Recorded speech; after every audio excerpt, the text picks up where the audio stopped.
Did you ever have a story that you wanted to tell, but you knew that the story was too long to tell all at once? Well, that's what I'm about to begin to do on this episode. My name is Phil, and you're listening to The Lit. Okay, everybody, I'm about to tell you a story that I've told in various bits and pieces. I've told many different people many small parts of the story, but I've never actually told the entire story. For one reason or another, it seems like the whole story never came up in conversation, nor did it come up to a fact where I was just sitting around holding court and decided to just let it all out. I've told people little bits here and there, just pretty much in conversation where things had come up, but I had never really wrapped my mind around telling every bit of this story until I got this podcast that I started doing. And well, podcasts need content. And it turns out that this is a pretty interesting story. And I thought that, hey, if I was to tell the story, I could give you little details here and there. And then I started realizing, as the story began to move in my mind, as I was beginning to piece it together, it dawned on me that, well, the initial part of the story started in the year 2003. As I'm sitting before you now, talking into the mic, it's way, way, way before this episode is actually going to air. It's actually March 30th, 2025. And the initial part of the story, the big piece that I wanted to tell, well, it begins in January of 2003. We're talking a story that is literally 22 years old. And, well, that's a really long time to hold on to a story in its entirety. So, it turns out, to make a long story short, unfortunately, there's really no way to do it. As I was doing my mental research to try to regurgitate the events of what was going on in 2003, I realized that there were pieces in 2003 that made the story bigger.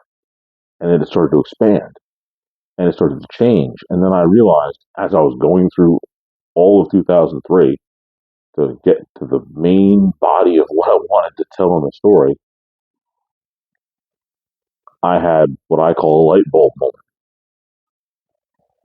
And that light bulb moment is where this episode really is going to go, which has nothing to do essentially with 2003, or so I would have thought in the moment.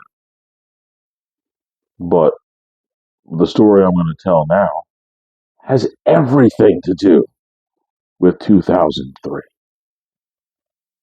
Because the little decisions that I had to make,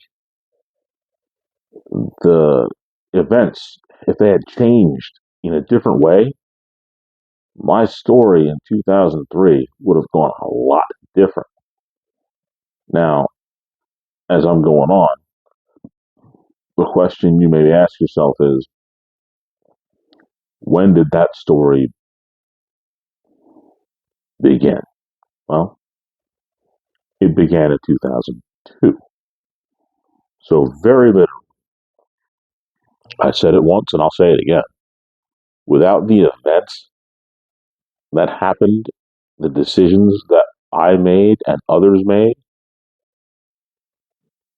my 2003 would definitely have looked very, very different if things didn't quite go the same in 2002.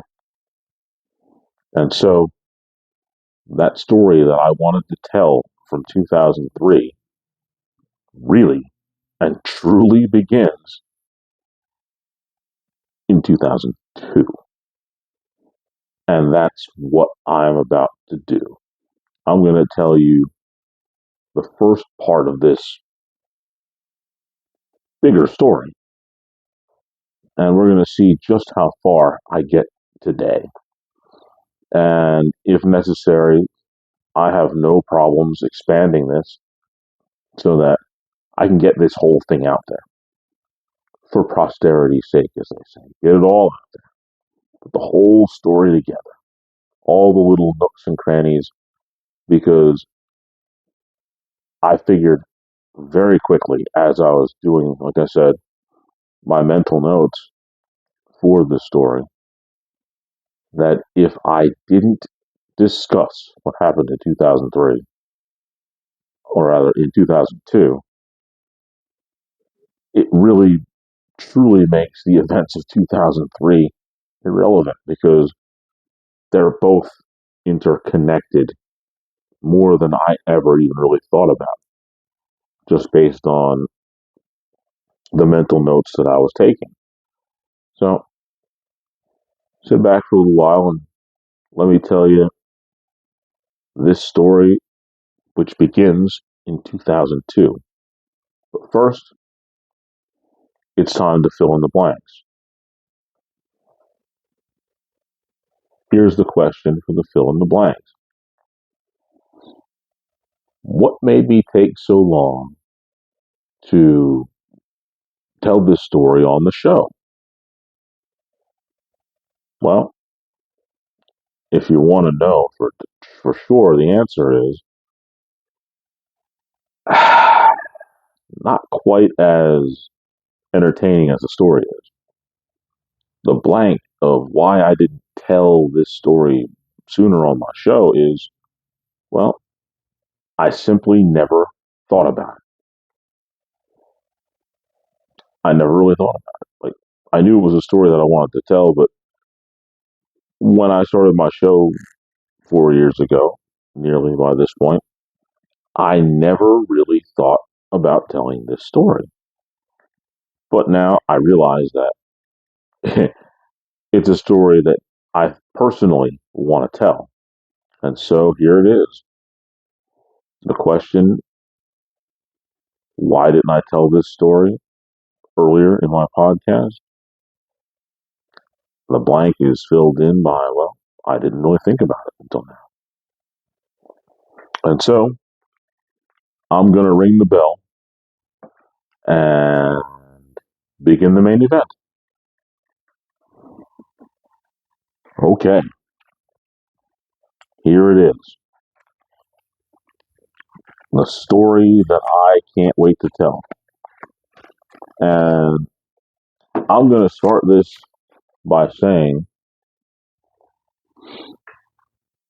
there are people that were a part of this story.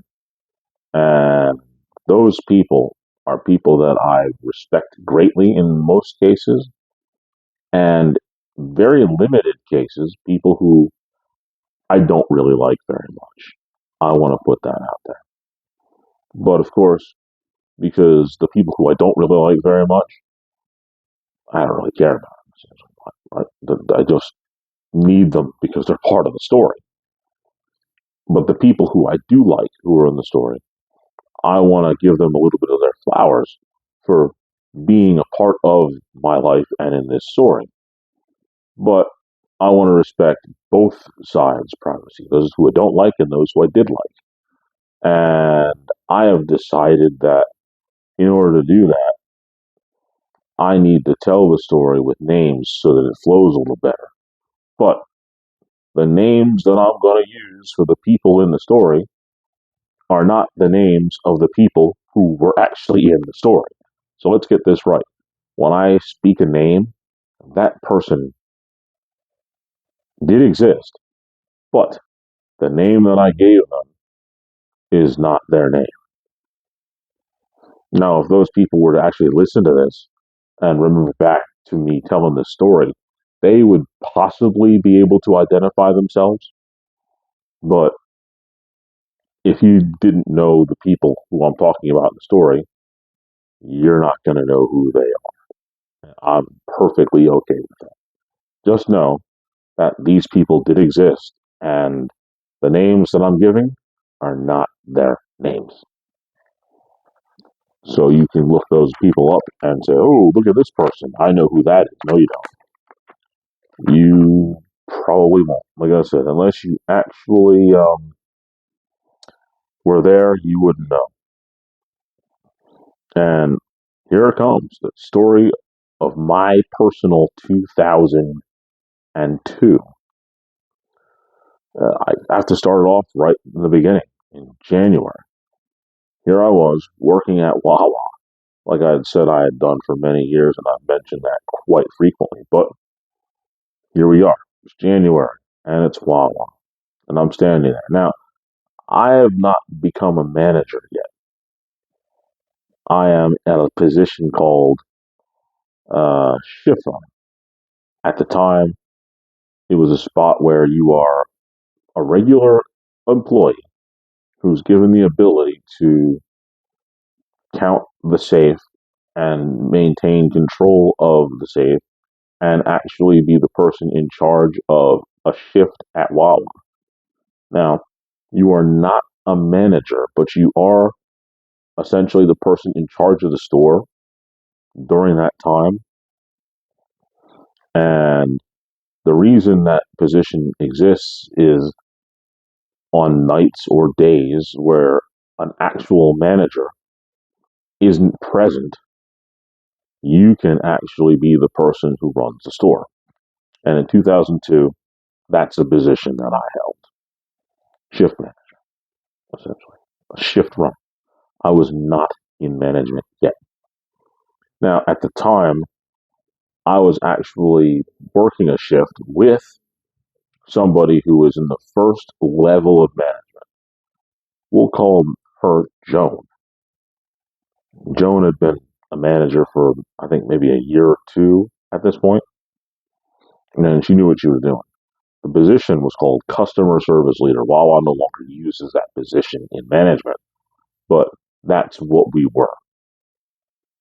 At the time, I wasn't, but she was effectively a customer service leader, meaning that on the shift that I was working, she was in charge. I was not. Then I was also working with a minor at the time, and I'm going to call her Erin. Now, Erin, myself, and Joan were just having a general conversation in between customers. There was definitely a lull at the time, and we were just sort of cleaning up the deli area where we make the hoagies and the coffee island and remaking the coffee source, sort of resetting everything. And we got everything good to go. And there wasn't anybody in the store. And this is during a 3 to 11 shift in the afternoon.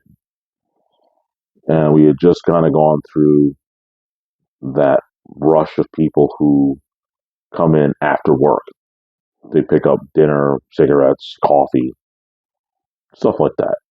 A drink before they get home, some soda or whatever it is. And then they would be on their way.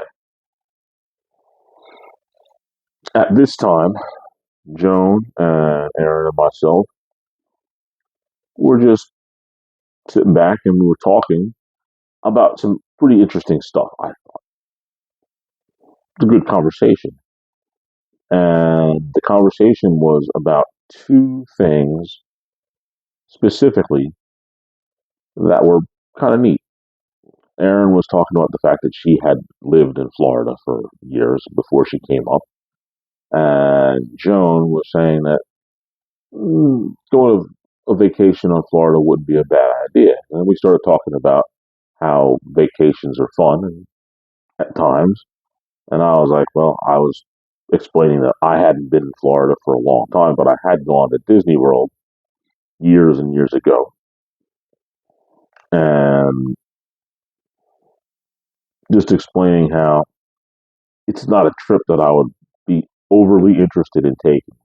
Again, I wasn't really fascinated by going to Florida too much, and Aaron definitely listed all the reasons that it would be good to go back to Florida, go back to Disney World, do all those things. And Joan was like, yeah, it wasn't a bad deal. And at the same time, Erin started talking about foods that she enjoyed very much when she was living in Florida. And we started talking about some of our favorite foods at the same time. Of course, anybody who's listened to my show for even 3 seconds knows that pizza is my absolute favorite food. And I immediately said, well, if I was going to Florida, I wouldn't get the pizza. I mean, let's face it, I was living in New Jersey at the time. And in fact, the Wawa we worked at was a nice little spot in Lakehurst. And there was a circle of pizza places right around us that I felt were very strong, good pizza places. And I was explaining to them that, well, yeah, I pretty much eat pizza by the pie. I enjoy it that much.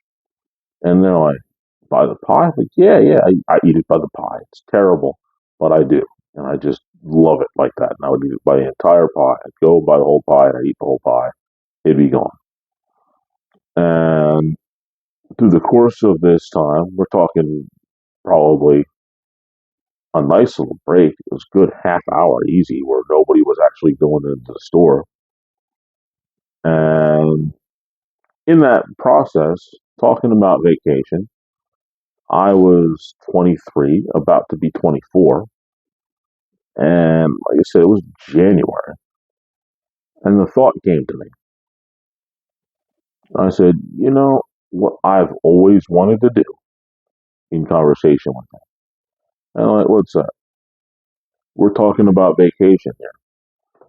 I think it would be a really cool idea that if I went on a vacation and all I ate was pizza, I just drove around to different pizza places and attacked and got pizza from all the pizza places I knew of, all the pizza places that I caught out of the corner of my eye, all the pizza places that I had heard people say were good, but just run all the way around New Jersey that I could think of and see and find and people tell me about, and just hit as many pizza places as I possibly can for as many days as I possibly can. They were like, that's a little crazy and it's extreme, but if you're the kind of person who eats pizza by the pie like that, I remember specifically it was Aaron who was like, go for it. Why not? Other people like to go to um, European vacations. People like to go visit islands and such. Why not do the vacation that you want to do?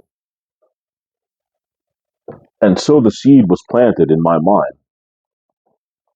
Hmm, I think this is exactly what I want to do. I want to save up some money and actually do this. Go on this vacation for as many days as I could possibly do and go to as many pizza places as I could possibly find. And so I said, you know what? I think I'm going to do that. And this is in January, probably the second week of January. And I was sitting back once the shift was over and I got home and I started thinking about the logistics of this thing. I know at the time maybe 15 pizza places, maybe 20 that I could think of off the top of my head that I had been to and I had liked. And then there was more that I saw in passing, but I never went to. And then I said to myself, you know, and then there's always more pizza places than that. So I said to myself, how long would it take me to go from one place to the other? And I started thinking about the logistics of just how far away I would go and how much fuel I would need and how much the pizza cost. And I came up with a very interesting number. I said to myself, considering the fact that I am talking about 2002, at the time I was driving what I believe was the biggest piece of junk, ultimately one of the biggest mistakes I ever made in my life, was this big yellow Jeep that I had. So I was like, all right, I'm going to need a fair amount of fuel for this thing. And so I budgeted in my head, considering that at the time gas was somewhere between $1, $1.50. I don't remember what it was, but it was nowhere close to what we're looking at right now as far as gas goes. And I said to myself, probably going to need somewhere in the neighborhood of about $300 just for fuel. And then I was like, well, $300 for fuel. Then I said, how much for the pizza itself? At the time, again, like I said, we're talking about 2002 in New Jersey. Average slice of pizza was about $1.50 and change. That's just rough what it used to be. So I'm like, okay, $1.50. I started doing the math, just did the 20 places that I knew. $1.50. I said, let's call that $50 just for the pizza for that. But then all the other places I don't know, or how much they're going to cost, or where they're even at, or when I find them. So I might need at least another $300 just in case money for the pizza. So in my mind, I'm thinking about $600 roughly that I'm thinking about now that I'm going to save in 2002 money. I then said, well, what if I go farther than I realize? Maybe I might need more than $300 in gas, and I find more pizza than I'm unaware of because I'm traveling out so far. And I finally settled on about $1,000. And then I said, how long do I want this to go on? If I want to eat pizza as many pizza places I can, I'm probably going to get a little weary and a little tired of driving all over the place. So I said to myself, I might need a little bit of time to do this so I can rest up in between pizza places. And so it occurred to me that maybe I might need an extended period of time to do this. Now, I was just a basic employee at Wawa, had no paid vacation time. And even though I was 23, I still had a few bills that I had to pay and helping out of the house. So I needed to factor that in as well. So I said, all right, let me see if I can save up around $1,000 just for the trip between January and May when my birthday comes.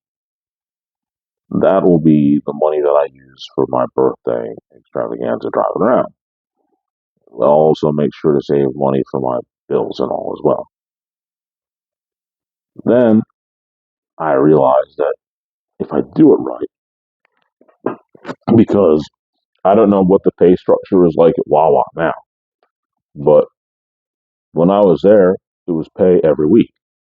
So if I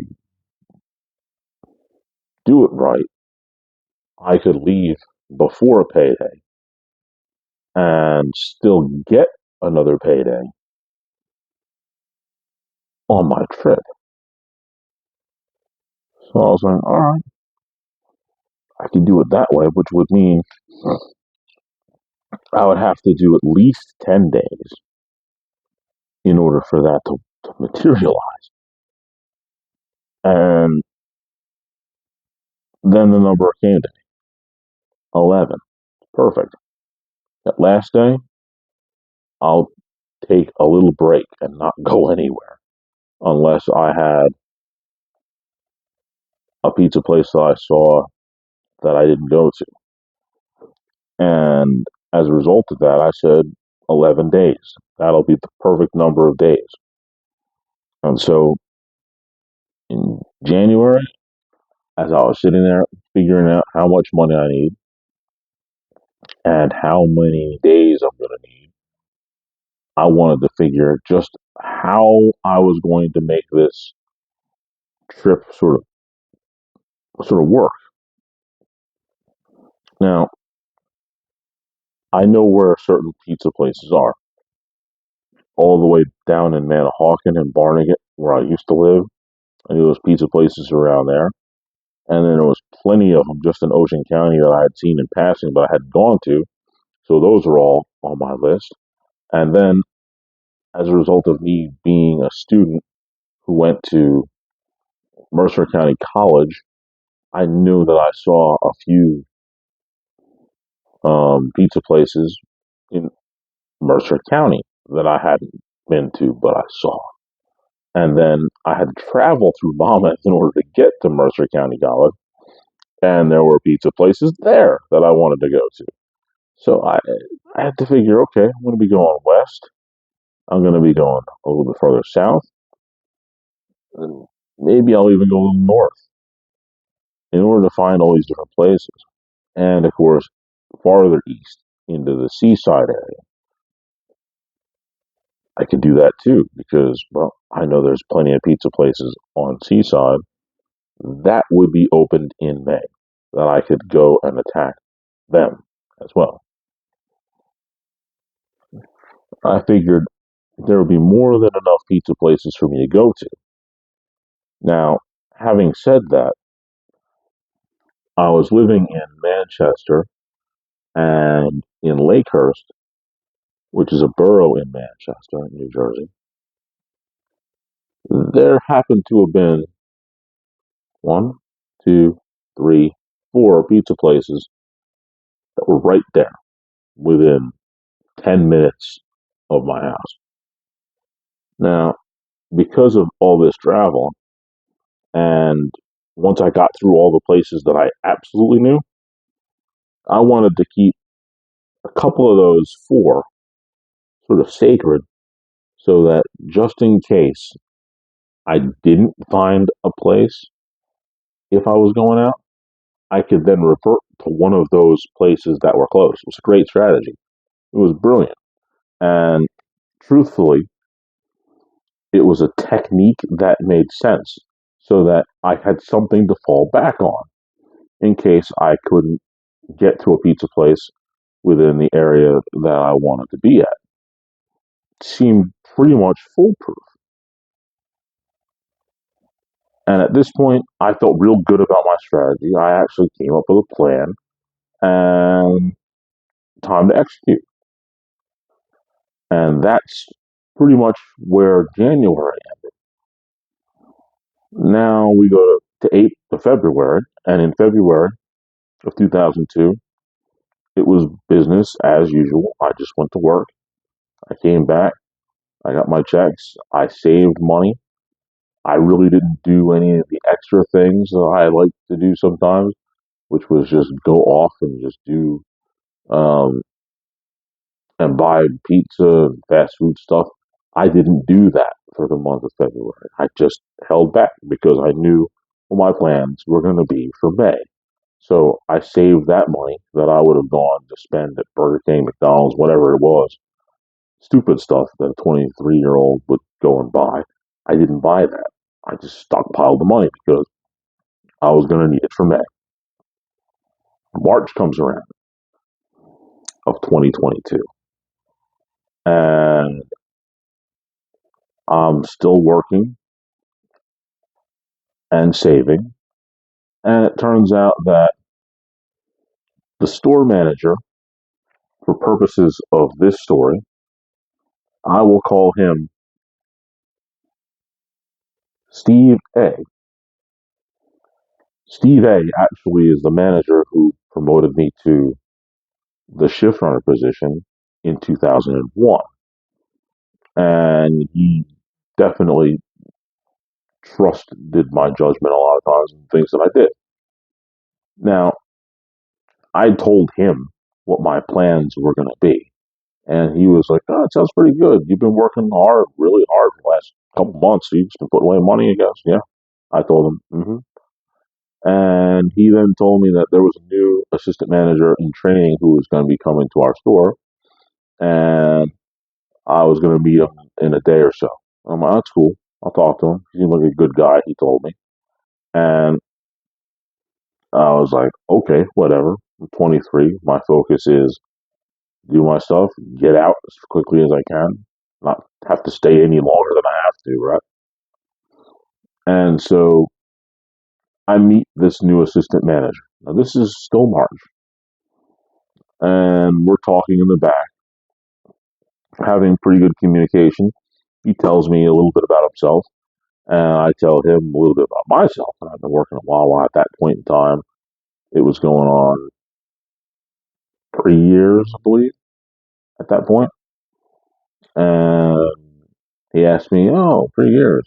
You never thought about becoming in management?" I told him, "Not really. I'm just sort of trying to find my way," as they say. Realistically, I was just playing video games and eating pizza and just relaxing. Wasn't really focused on anything.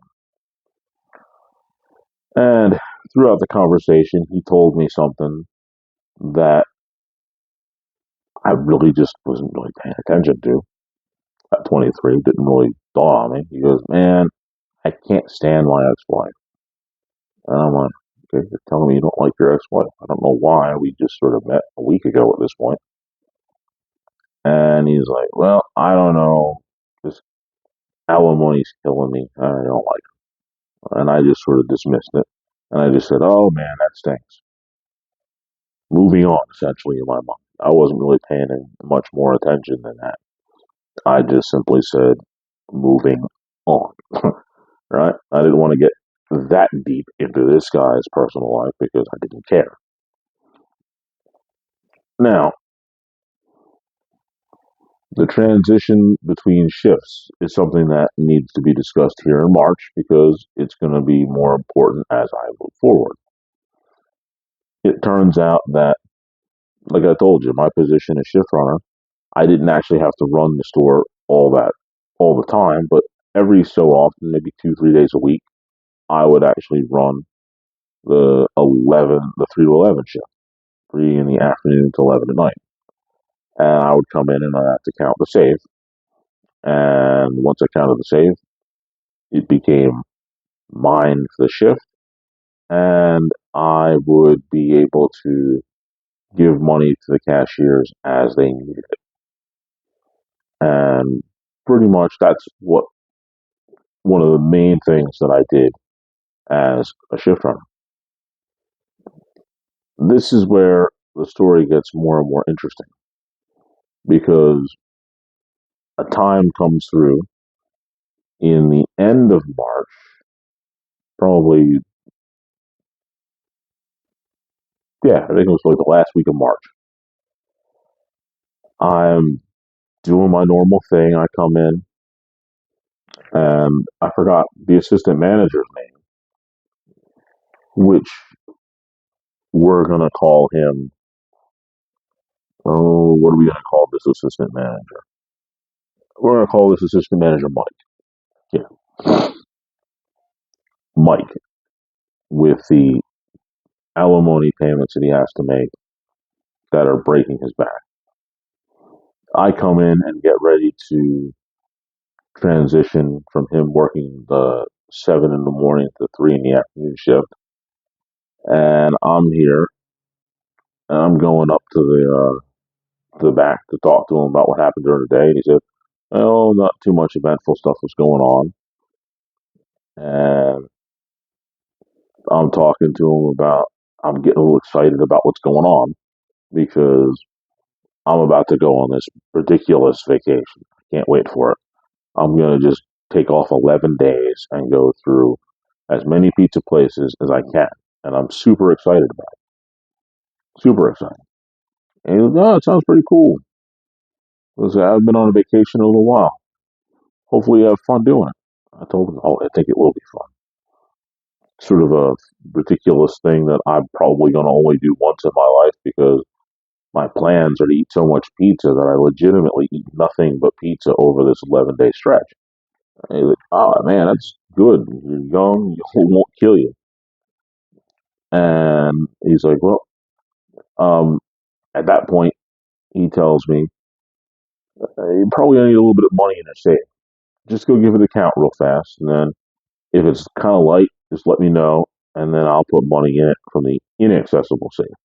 Now, as a shift manager, I don't have access to the inaccessible safe. That's where the bulk of the money in the store comes in. If there is no money in, or a little bit of money in the accessible safe, it requires a manager to be able to take money from the inaccessible safe, run it through the computer, and then put it into the accessible safe where me, as shift runner at the time, could actually access the money and use it for the cash register. And so I go and I count the money, and it's really low. It's not a whole lot of money. Now, granted, I don't know what they have in their safes now, but when I was there, I can imagine because with all the credit cards that are used today, they probably don't have nearly as much cash in either the inaccessible or accessible safes. But at one point, not to break up the monotony of the story a little bit, but at one point in that small store in Lakehurst that I worked at, we didn't take credit cards. It was a cash check or food stamp business. There was no credit cards. Yeah, crazy. And I'm not talking about the EBT card. I mean actual physical paper food stamps. That's how long ago that I was working, and it was stayed like that even into 2002. Crazy, isn't it? But I digress. After counting the safe, like I said, it was kind of low. And so when I went back to put my numbers in the computer and take over the safe, I told him, yeah, the safe is a little bit light. I could use a little bit of money in it. And he said, okay, sure, not a big deal. I'll put some money in there for you. And so before he walked out the door, he'd given me a pile of money. And at the time, like I said, wow, I had pennies, nickels, quarters, dimes, $1 bills, and $5 bills. That's all the money that came into the store. And he gave me a pile of fives and ones because that's what we were really like. There was plenty of coins in there, so I wasn't worried about the coins. So I take the money, put it in the accessible safe that I have access to, and he left for the day. Turns out everything seemed to go as planned during the store, and the end of the night comes up, and another customer service leader, that first level of management, the same position that Joan worked, uh, a man by the name of Steve T came in. Not Steve N, who was the store manager, but Steve T was a customer service leader, just like Joan. He's in that first level of management. But Steve T, needless to say, was a much more experienced and much more wiser individual than even our store manager. Steve T had experience as um, a person who was a loan officer, as well as had real estate business that he owned, and he sold houses on the side and had done very well for himself to the point where he really didn't need to work at Wawa, but he did because he liked the insurance benefits and the 401k, which was solid. Um, and because of that, he did it essentially to make even more money, not necessarily for grandiose positioning or anything like that. And so Steve T comes in and he counts the safe. At the end of the night, we're talking. I tell him that it was a pretty easy night.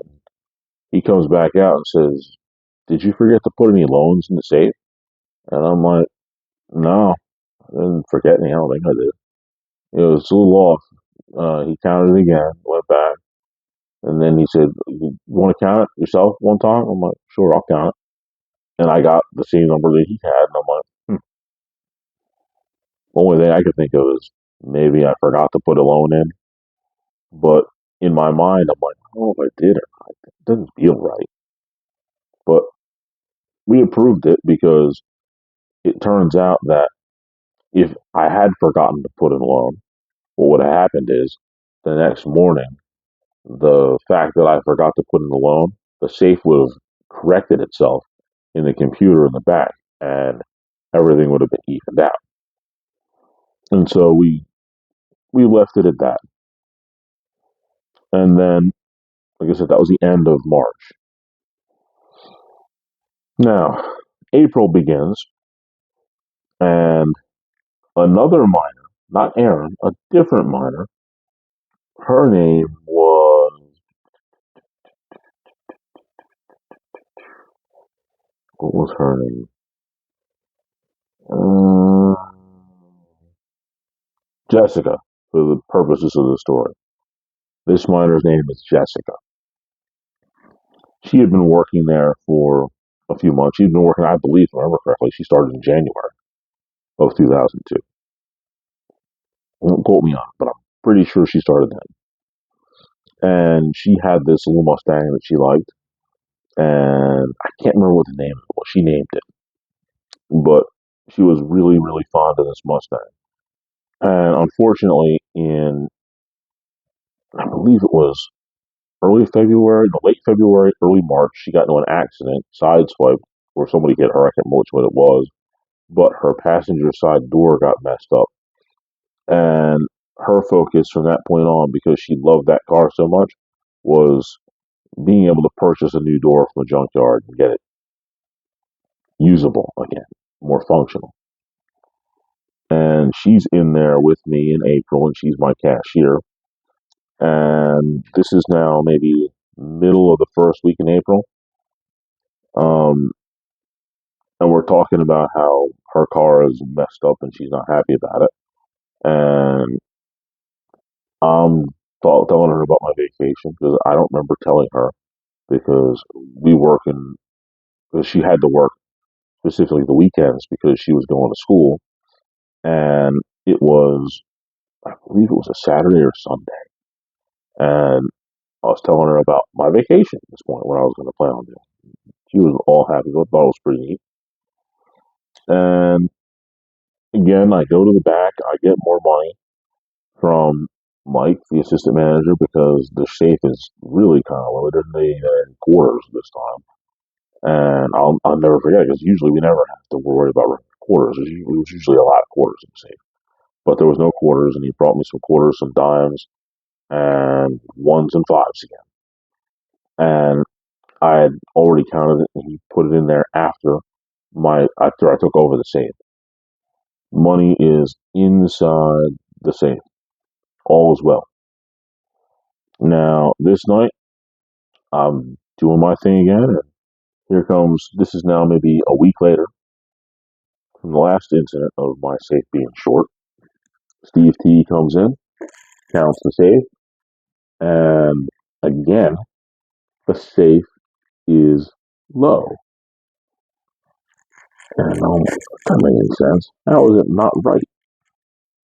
And I ask myself, did I forget a loan?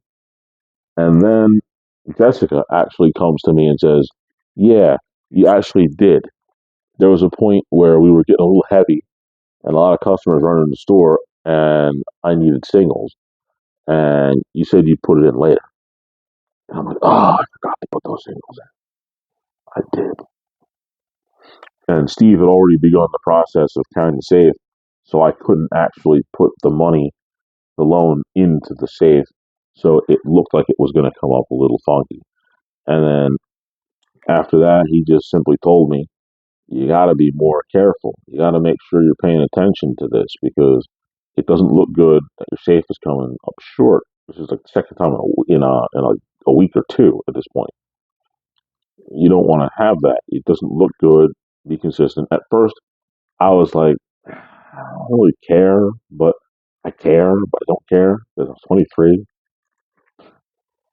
and had very little ambition at all. And I was scratching my head a little bit because it didn't make any sense to me. Because I can add, I don't understand why it doesn't seem to be adding up. This is weird. No matter. But we again approved it and we moved on. And like I said, this is the first week or so in April. And as this is happening, I'm just sort of like, I can't wait to get out of here. Wait till his vacation comes up. And at this point in time, um, I go away, come back, and everything's okay for a few days. And then the safe is off again. But again, I don't really pay much attention to it.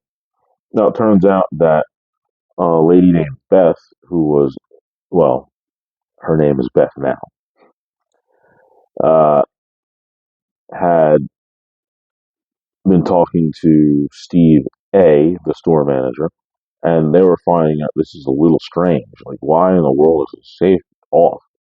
This is now like 3 times that the safe is off, and it's every time that I'm running the store that the safe is off. Doesn't make any sense. And it's weird. They don't say anything to me, but they're talking to themselves amongst that and to Steve T, who is the one who is finding it. And I guess they must have talked to amongst themselves, Steve A, Steve T, and Beth, to sort of kind of get their head around what was going on and figure out why my safe was short all this time. And amongst themselves, they started throwing out some theories. And Tom, hmm, Steve T, who was the guy who literally thought about everything that was going on, because Steve T had a very, very logical mind, more so than Beth or Steve A. I do believe that Steve A was a smart guy, but Steve T, he was just about a detective when it came to money. Because, like I said, Steve T was actually an investment banker at one point and a loan officer, so he definitely paid attention to where money was going and how money was moving. He definitely sort of figured it out. He kind of knew what was going on with money, and he thought that this situation is just bizarre. It doesn't make any sense at all. And they began to come to a conclusion, a very interesting conclusion, one that was not necessarily in my favor, because it turns out that, well, how is it that the safe seems to have been short these 3 times, and then in April it came up short another 2 or 3 times in April while I was working? Why is this? Because not only was I the one in charge of the money when the safe came up short 6 times, 7 times, because the next week, towards the end of April, it happened again. How is it that this money is short while this guy is running the store, being me? And they started paying attention to that a little bit because they found a couple of things that became really consistent. The fact that I was running the store when the money was short, and my cashier happened to have been Jessica. Now, like I said earlier, I was going on an 11-day vacation, no vacation time, but I was going on an 11-day vacation. Jessica was in need of a car door, and she was just 16 going on. Well, she was 17. So, 17-year-old kid needs a car door, and a 23-year-old guy needs is going on a vacation in May. And here it is, April, and the safe has been short about 7 times. It seems like the conclusion that Steve A, Steve T, and Beth came up with that they hadn't decided to pound on yet was the fact that all this was happening before I was going to go. And at this point, in a couple days. And so things started getting a little not intense because I wasn't really paying that much attention. But Steve T kept giving me this information. He kept telling me to be careful what I'm counting, make sure all this is going on.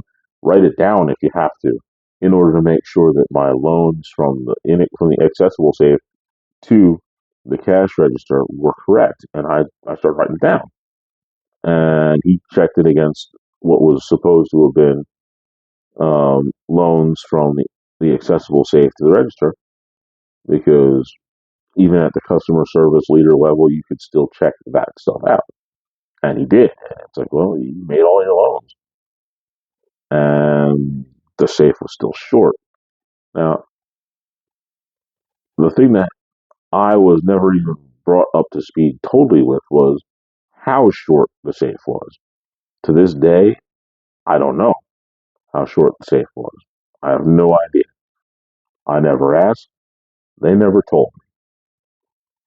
But it didn't matter because at this point in time, April's over. The safe was short, like I said, good 7 times between uh, this, the end of March of 2002 until April. Now, I'm going on my vacation. I don't care what's going on. And I start my vacation in the coolest way by going to the pizza place, which was just in the same plaza as my Wawa was that I worked in at Lakehurst. So I didn't care what was going on. I was going to treat my employees who were with me that night before I left, and I went and got pizza for everybody. And it was the first pizza that I was going to eat during my 11-day trip. And I went in, I got my pizza, we ate it, we had a good time. Steve T comes into the store, counts the safe, and this time everything's cool. I leave, no big deal. And I'm on my way. I'm having the time of my life on this vacation. But I don't want to leave it on a total cliffhanger, do I? No. Because this is just May. And I'm already seeing how this is beginning to be a little bit more than I thought. So I'm going to finish May, and then I'm not going to finish May. I'm going to finish this part of the story, and then I will move on next week. So this is bigger than I thought. Okay, well, let me finish. I'm on my vacation. It's May. My 11-day vacation is going to end on, I believe it was May 12th. I went back to work. But during this time period, I had gone and had a blast. The first thing I did when I got up in the morning of my first day was I went to one of the pizza places in Lakehurst that I had said was going to be one of my staples just in case I needed it. But I decided to go there first. And the coolest part about that was when I went to that place first, I went in there and I ordered, I think it was 3 slices of pizza. And of course, I loved it because it was a good pizza place and I enjoyed going to that pizza place. And one of my customers from the store actually worked there. And of course, I talked to her for a few minutes. got my pizza, and she didn't just put it on a plate in the bag. She gave me one of those small pizza boxes, which would go on to become one of my most prized possessions. And of course, through time, it was lost. I don't have it anymore. And why was that small pizza box so important to me? Because what I did with that pizza box, after I ate the pizza, I threw away uh, the paper that they put on the bottom, and it was clean. No old grease stains. It was clean. I turned it around to the back, and on the back of the box was nothing. So what I did was I wrote the name of the pizza place that I had eaten at that was next to Wawa the night before, and how many slices of pizza I ate, and the fact that it was in Lakehurst. Then I wrote the name of the pizza place that I had gotten the box from, wrote that it was in Lakehurst, and the fact that I had eaten 3 slices of pizza. And I'm like, all right, this is going to be my log. This pizza box was my log of pizza that I was going to use to count how many slices and where I went. And I'm still upset that I don't have that box anymore because it would definitely hold a place of honor throughout my collections because it was that cool and it meant that much on that vacation. And so I continued my vacation. I went the entire 11 days. I drove through all of Ocean County. I went through Manahawkin. I was in Barnegat.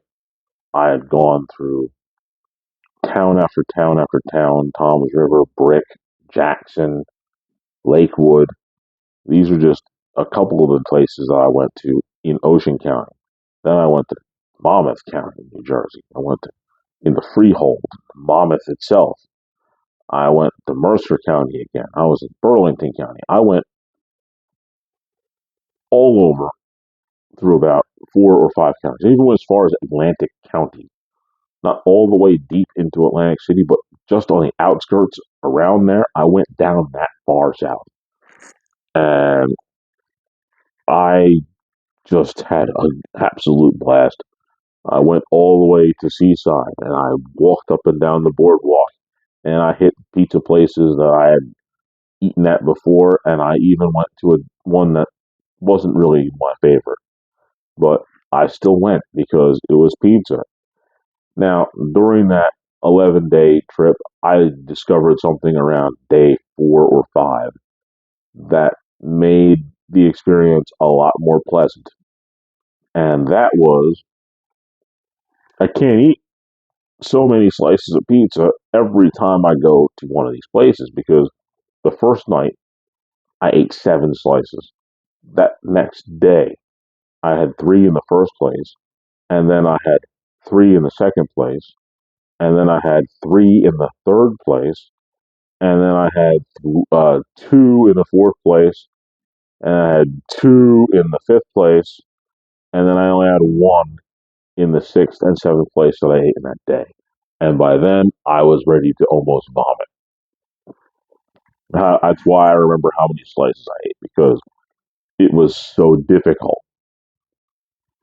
But the next day, I went up and did it, and like I said, around day 4, I made the day 4 or 5. I made the wise decision to not eat any more than 1 slice of pizza at all these places because if I ate more than 2, it was going to be a problem. So I ate 1 slice here. I would drive maybe 15 minutes or so to the next place, eat another slice. Gives you a little bit of time to relax and rest and digest. And essentially, I wasn't putting all my eggs in one basket. Or I should say, I wasn't putting all my slices of pizza in one box. That's great. I wasn't putting all my slices of pizza in one box. I might have to continue with that one. That might even be words of wisdom. But anyway, I go and I fulfill my 11-day vacation, and I have eaten literally nothing but pizza. I didn't eat any other food for 11 days. Nothing but pizza. And some people would think that you would never want to eat pizza again, but I was so invigorated by it. I couldn't wait to eat more pizza. I had such a great time doing that. Now, on my box that I received on my first actual day of the vacation, I wrote down not only, like I said, how many places I went to and how many slices of pizza I ate in each place. I got to a point where I wrote a top 10 list of the places I ate. And it was a pretty good top 10, and I believe it would stand up today. Some of those places are no longer open 20 years later, but I would definitely stand on business for those places that I put on my list, which I don't have anymore. I'm so upset about that. But the most pertinent information will always be locked in my mind for eternity, and it will soon be on YouTube forever. And that is these very specific statistical numbers. Over that 11 days, I went to 49 pizza places. 49 pizza places over 11 days. So you figure that's like going to 4 pizza places a day and some change. 11 times 4 is 44, and then you got 5 extra. But of course, I definitely changed it because the fact that I ate so many slices in those first early places, I definitely was a little bit low in the early spots, and I went to a lot more places towards the end because I was only eating one slice. So it's really backloaded. The last couple days, I probably went to about 8 different pizza places because I was only eating one slice. And the next number, which is even more significant, over that 11-day period of time, I consumed 117 slices of pizza. Now, 11 times 11 would be 121. So I averaged roughly 10 slices of pizza a day. 10 slices of pizza a day, roughly, for 11 days. That was still a feat that I've never come close to eating before. Never ate that many slices before, and at 46, if I was to attempt to eat at more than 3 different pizza places and eat more than 3 slices at each place, at 46, I'd probably have a heart attack, which means that I am not about to try to do that ever again. That was the thing that a 24-year-old Phil could do that a 46-year-old Phil wouldn't even attempt. Not even attempt to do that again. That was a one off. We won't be doing that ever again in life. Nope.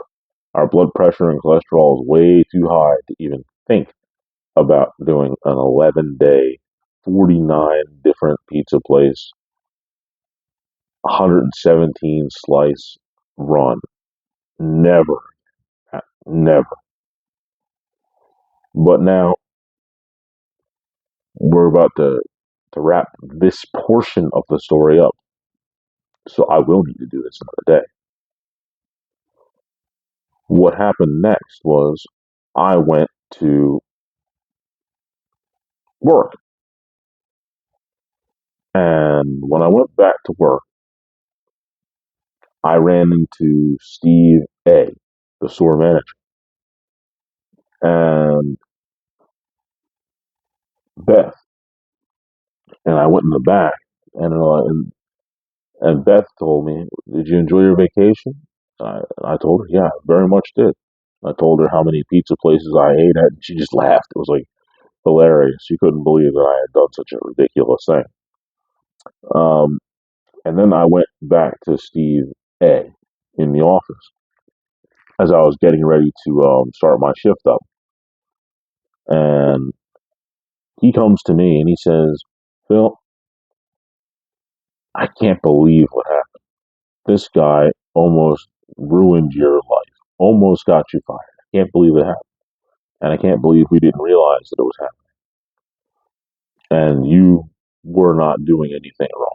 I'm like, I know I didn't. In my mind, I'm not really sure what's going on. And he said, well, what we figured out was that he was putting money, he was stealing money. I'm like, who? He? Being a 24-year-old now, not really aware of what's going on in business. Steve A said, well, Mike, the assistant manager in training, he was stealing money. And I called him on it. And the first things that came out of his words were not, I didn't do it. He said, oh, so I guess I'm fired, right? And that's how his story ended. Mike was fired because he stole that money. And that was the end of him. And he was telling me, man, we thought that you were taking the money potentially, and you had told um, Jessica about it. And as a result of that, because we thought it was strange that she got a new door and you were on vacation. She got the door? And I was like, good for her. And then he went to tell me that we figured that something was definitely not right because Mike got greedy, apparently. Because it turned out when Joan came in to do her shift, Mike decided to put money in her safe after she counted it. And her safe was then low. What? Yeah. Money was missing from her safe, too. After, of course, of all people, Steve T came in to count it. Joan's safe was short. And at that point, the only common denominator was Mike stealing money out of the safe. Yeah. And I was like, good, got him at least. That's great. And I went through my shift. And at this point in time, Steve T came back and he counted my safe and it was perfect.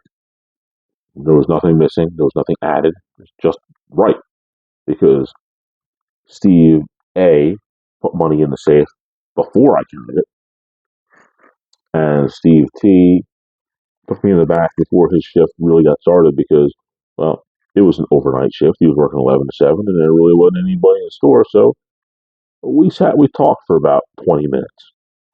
And what he told me during that time was how he figured it out. And literally, it was him who was sort of advocating that, yeah, I definitely didn't do it.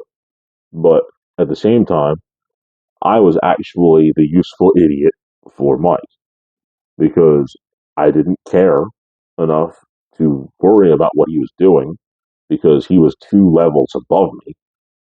And I just assumed that, well, he's doing what he's got to do.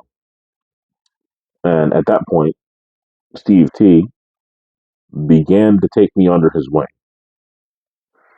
And the first thing that he did was he said, you need to be more careful and you need to pay attention to the safe. Once you take over, it becomes your safe at that point. You're the one who's in charge of it. Every decision that happens about it is yours.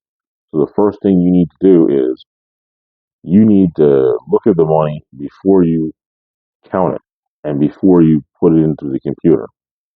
And if you think you need more money, you tell the person who's running the safe, who's running the shift before you, when it's during the day, when I was running the 11 shift, you tell that person that you need more money. And as long as they have more money, that they should put it in before you go and count the safe. That way, they put the money in the safe, and not when they do it, that money is in their safe, not yours. So if it's over or short, it's on them, not on you. And after Steve T told me that, he said, you could definitely be a lot more if you applied yourself a little bit more. And I just sort of was like, I don't know, we'll figure it out, right? He goes, well, I'm going to make sure that you learn a few more things and get better at this. Even if you don't want to be anymore, you'll be as good of a shift runner as we'll ever have. And I was like, okay, I'll take you up on that. And so the rest of the month of May, he sort of showed me some things here and there. Nothing too deep, nothing over the top, but things that made me more efficient at what I was doing.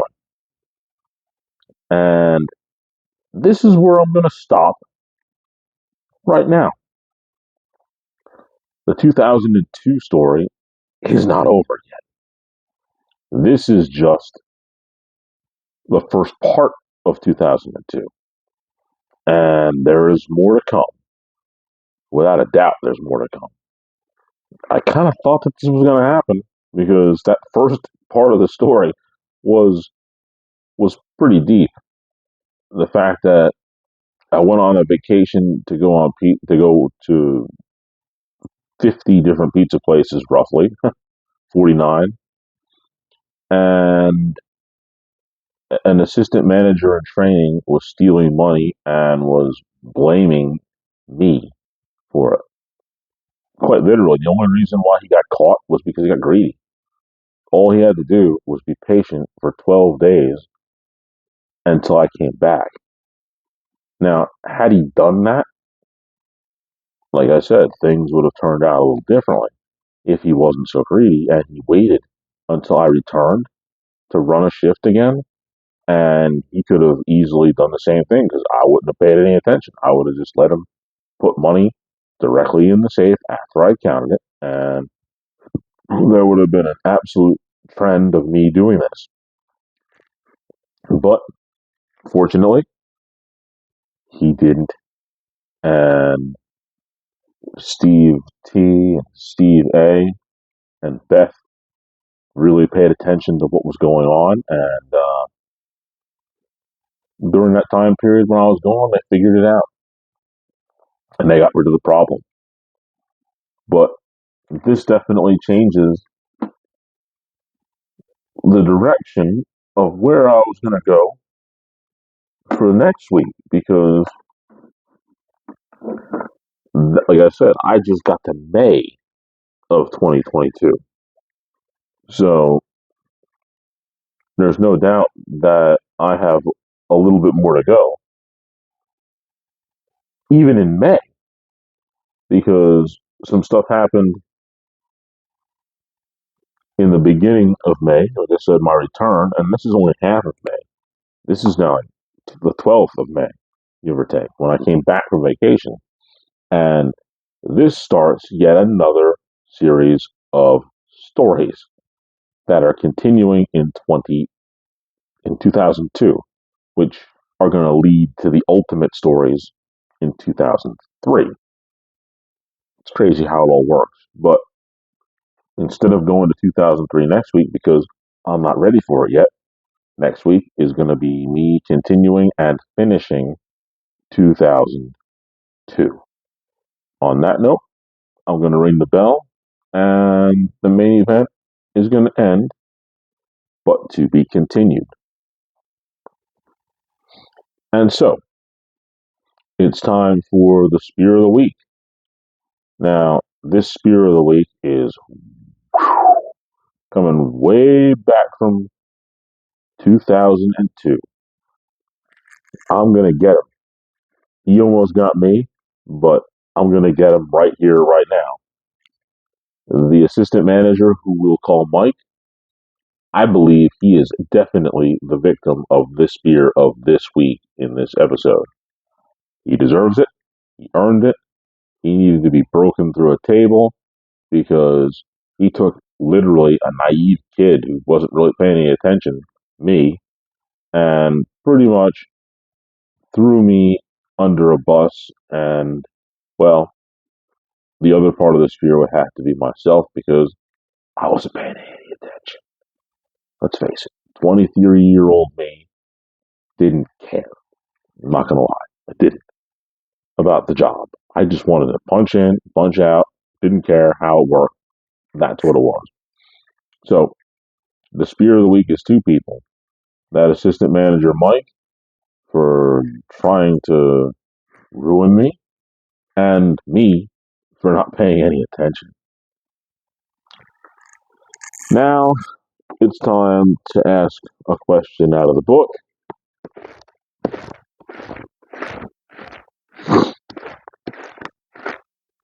Let's see what we have here. This is a good one. This is a good one.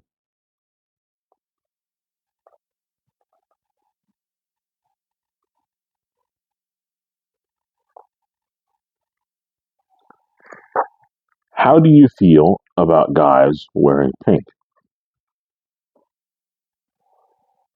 Now, this deserves a little bit of an explanation. How do I feel about guys wearing pink? Well, I'm going to answer this in a way that is going to be interesting. Personally, I have only worn pink one time and a regular interval. And the pink that I wore was actually a pair of Brett the Hitman Hart sunglasses of pink because the Hitman in wrestling and his whole Hart Foundation, their colors were pink and black. Stood out very much. But as far as professional wrestling goes, it made him and his partner, Jim the Anvil Neidhart, stand out big time. They were tremendous wrestlers, and that was a very distinctive color.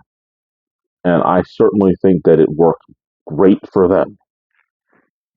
And personally, that was the only pink I've ever worn. I would certainly say that wearing pink for other people,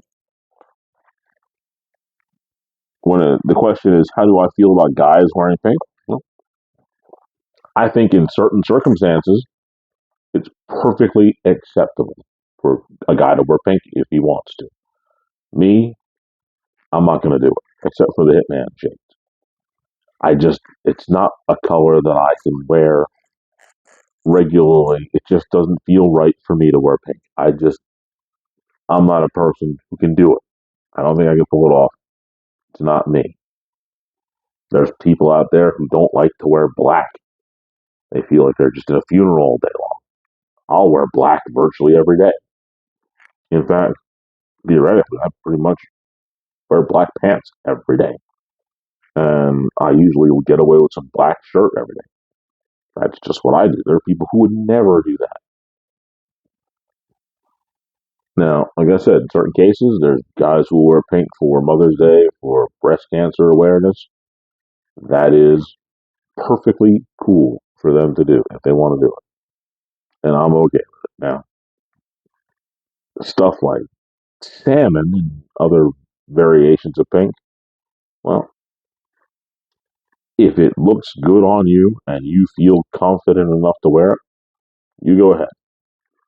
For me, pink is not a color that I just feel comfortable wearing. I'm just, I don't see myself in pink. Like, I wouldn't even be able to wear it really. Like I said, outside of those Hitman shades, I don't know if I could even wear a Hitman shirt. I'm just not, that pink doesn't seem to fit me. It just doesn't. There's plenty of pro wrestlers who do have pink and have accents in pink, and it's a good look for a professional wrestler, especially the right professional wrestler. Like the Hitman, I couldn't see him wearing any other color. I couldn't. And I've seen old footage of him wrestling in other colors, and the Anvil, the same thing. And it just doesn't feel right with them not wearing pink. It's just their signature. Now, it just doesn't, it's not my signature color. It just doesn't work for me. But for them, it does. And for other guys out there, hey, it'll work. That's why I say, in certain situations, why not? It just seems other guys can pull it off. It's just not a thing that I can. So that's really the way I would answer the question. Now, it's time to wrap this story up.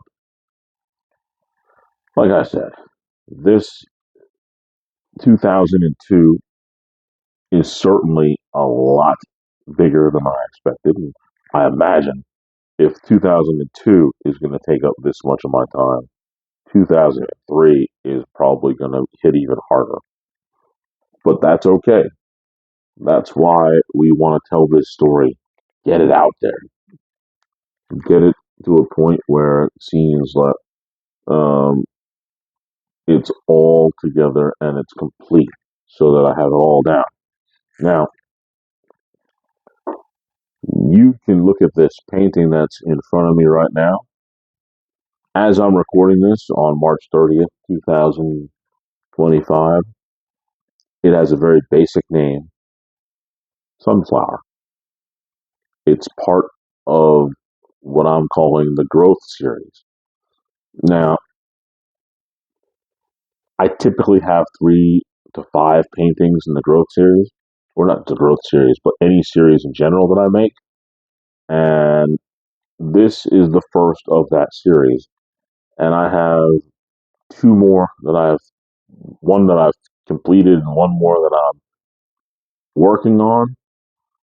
And I believe that maybe even a possibility for a 4th painting in the growth series.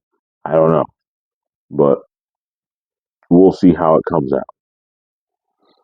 Needless to say, I want to let you all know that you can find me on Instagram at PhilipHenderson5102.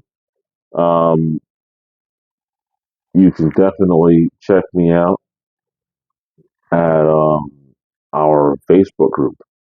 Join us. There's always room for one more. I'm on TikTok. I'm on X. Find me. I'll be there.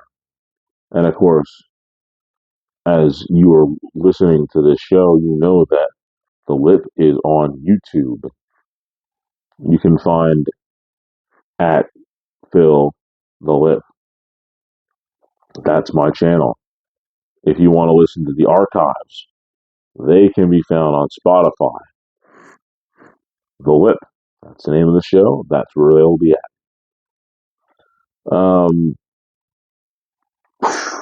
That's pretty much all that I've got for you this week, except for the words of wisdom. And I'm going to be bold enough to tell you that the same words of wisdom that I use today, I'm going to use next week too. And those words of wisdom are: everyone has a story to tell. Tell it. You never know who needs to hear it. Everyone has a story to tell. Tell it. You never know who needs to hear it. And well, like I said, this story is bigger than I thought it was. And I can certainly tell you that the notes that I took are both mental and physical for this story. And this could be an interesting book if I put it out. Now, that was just one part of the story. Like I said, there's another whole 6.5 months that I'm going to go through to create the rest of 2002. And that's just 2002. 2003 is even more intense. But like I said before, and I want to reiterate the fact that if it wasn't for the decisions and the situations in 2002, my 2003 would have looked much differently. And I'm going to go tell you about 2002. And then, like I said, 2003 is coming. I thought it was going to be next week, but this is definitely going to be the rest of 2002 next week. And then I will get into 2003, theoretically, the week after that. But if I don't, I will try my best not to spill it into episode 208, which is my 4th year anniversary. But I don't know. If I have to go into episode 208, I may just do 208 and it will be the conclusion of that. Ooh, that's a good way to do it. I haven't written any other notes for it, so 2008 could very easily be the rest of 2003. Or we'll see how it all plays out. But I need to let you know that I had a fun time talking about that first half of 2002. And I hope you enjoyed it. And when it comes to the second half of 2002, I hope you can begin to see how the pieces are starting to move together and creating this one big story of 2002 and 2003 and how they combined for me. It's a very interesting period of time for me being 24 years old and then 25. It's fascinating. But I believe I've held your attention for long enough for this week. And once again, I'll talk to you next week and finish up 2002. Until then, my name is Phil, and you just listened to The Lip.